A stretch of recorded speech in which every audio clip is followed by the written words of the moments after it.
Akasair is having one flight. They are operating with Boeing 737 and they have a flight for Guwahati. So we have indirect connectivity. আজকে airport advisory কমিটির যে meeting হচ্ছে, review meeting বা পর্যালোচনা বৈঠক, মূলত কি বিষয়ের উপর আলোচনা? দেখুন, বছরে দুইবার এয়ারপোর্ট অথরিটি অফ ইন্ডিয়ার যে নিয়ম অনুসারে এয়ারপোর্ট যে হয়, এয়ারপোর্টের একটা কমিটি হয় ও স্থানীয় এমপি তার চেয়ারম্যান হয়। তার একদম ইনফ্রাস্ট্রাকচার অনেক কিছু তার মধ্যে আলোচনা হয় তেমন নয়। বর্তমান স্থিতি আর ফিউচার কি হতে পারে, কি হচ্ছে, সুবিধা অসুবিধা দুইটা তার মধ্যে আসে।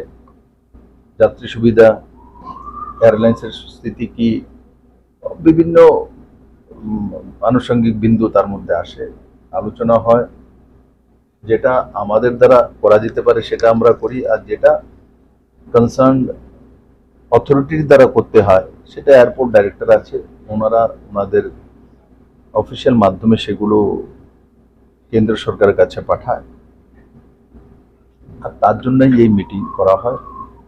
আর এই মিটিংয়ে বিশেষ করে যাত্রীর সুবিধা অসুবিধাগুলোই বিশেষ মাহাত্ম দেওয়া হয়। আর আপনারা সবাই অবগত আছেন যে ত্রিপুরাতে যে এই আগরতলা এয়ারপোর্ট, মহারাজা বিভূতিভূষণ মানিক্য এয়ারপোর্ট, এই এয়ারপোর্টে গুয়াহাটির পরে হাইয়েস্ট ফ্লাইট এখান থেকে হয়। আর এয়ারপোর্টে যদি দেখি ইনফ্রাস্ট্রাকচার, তো ইনফ্রাস্ট্রাকচারও সেটা গুয়াহাটির চাইতে কম নয়, এটা হচ্ছে বেটার ইনফ্রাস্ট্রাকচার এখানে আছে।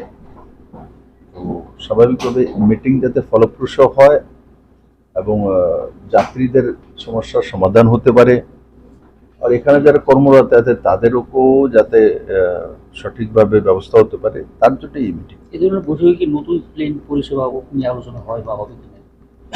দেখুন, আলোচনা তো হতেই পারে। উঠে যারা এখানে মেম্বার আছেন বা এয়ারপোর্ট অথরিটি অফ ইন্ডিয়াকে স্টাফ আছেন বা যারা এয়ারলাইন্স এখানে করে চালানোর ব্যবস্থা দেখেন, আলোচনা হতেই পারে।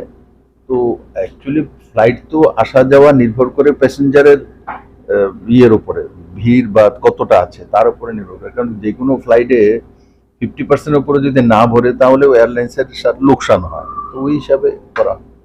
Thank you sir.